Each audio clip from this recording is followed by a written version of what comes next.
And joining me now is the Secretary of Health and Human Services, Tom Price. Thank you very much for being with us, Mr. Secretary. Thank you for joining us. Thanks, Andrea. Thank you so much. Good to be with you today. Well, good to be with you. Let's talk about the health care bill as it was passed by the House. The President promised that he would take care of people with pre-existing conditions. Critics say that this bill, as passed by the House, does not. No, I think it's absolutely true that the President is fulfilling his promise to the American people, and that is to make certain that every single American has access to the kind of coverage that they want for themselves and for their family, not that the government forces them to buy, and make certain that we ensure that individuals with pre-existing illnesses and injuries and conditions are covered, but covered in a way that they want. Again, not that Washington forces them. But you're talking about access. Access at what price? Are you pricing people out of the market? 84% of people 55 years and older, according to your department's own studies, have pre-existing conditions. Are they going to be able to afford the price that is set? Because states can opt out, and there will no longer be any requirement that this be affordable.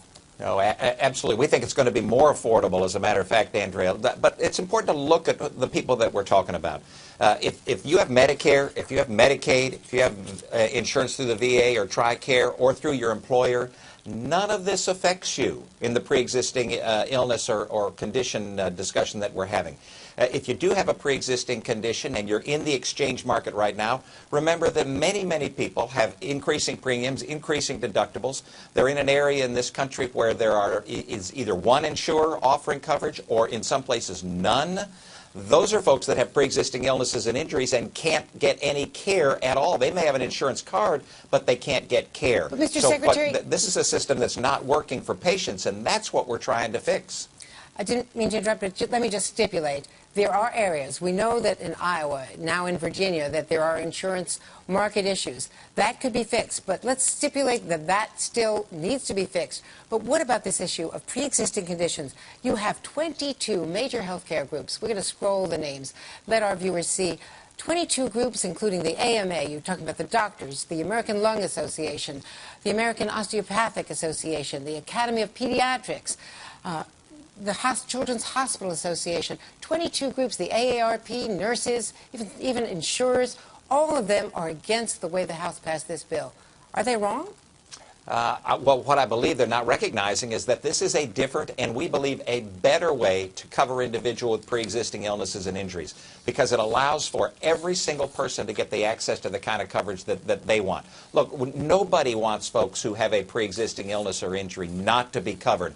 We want to make certain that we can do it at a lower price and broader choices for patients so that, again, they're able to see the doctor that they want to see, they're able to go to the hospital that they want to go to the clinic that they want to go to, not that Washington forces them to participate in. So this is yes, it's a different way, but it's a way that we believe to be better and more comprehensive and ability to have those patients have the kind of coverage and care that they want. And just because we stipulate that there are places where there's only one insurer or no insurers, that's a major problem, and those are the kinds of things we're trying to fix. But you say that people are not going to lose what they are getting now. Well, let's take a look at what you said on Fox Business on Friday. Under Obamacare, the older folks and sicker folks could pay 3 times more than the younger folks, whereas under this plan, they might pay 5 times more. That's going in the wrong direction. Well, it's pricing for what individuals' health status is, and that's important to appreciate.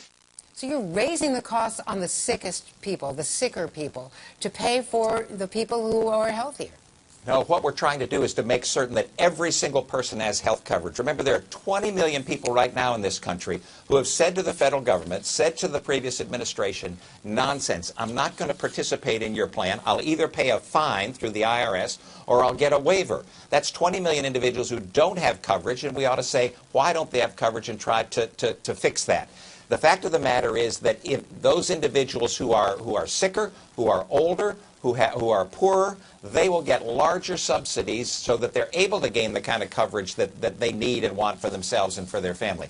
Our desire is to make certain that we have a system that works for patients, not for government, not for insurance companies, but for patients. That's the goal. Well, we looked at the map, and we looked at the states with people under the age of 65 who have pre-existing conditions. The highest rates of people under 65 with pre-existing conditions are in states that voted for President Trump. What do you say to your own voters? I say to them, and the president has an absolute commitment to make certain that they have the kind of coverage that they want. Look, this is a different way to do things. There's no doubt about it. We believe it's a better way because it puts patients and families and doctors in charge of health care, not Washington, D.C. This is a change in how we would manage to allow for individuals to gain the kind of coverage that they want. We understand that.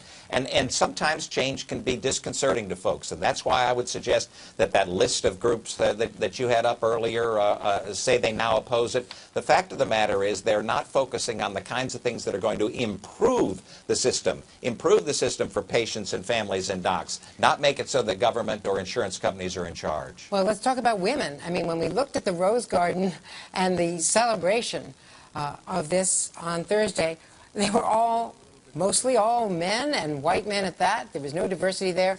Women's health issues arguably are going to be disproportionately affected. Take a look at this. Obamacare includes maternity and newborn care, preventative care, mammograms, cervical cancer screenings, birth control, all of this under the essential package, no longer required under this House bill. Andrea, come on. Look at that picture. Congresswoman Diane Black, the chair of the Budget Committee, I was standing next to her. Seema Verma, the administrator of CMS, I was standing right next to her. Out of a group of dozens and dozens of people, you can cite two or three women?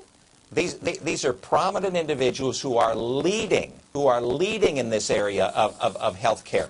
But the goal, as I mentioned, is to make certain that every single American, men, women, rich, poor, old, young, have the kind of coverage that they want for themselves and for their families, not that government forces them to buy. That's the change.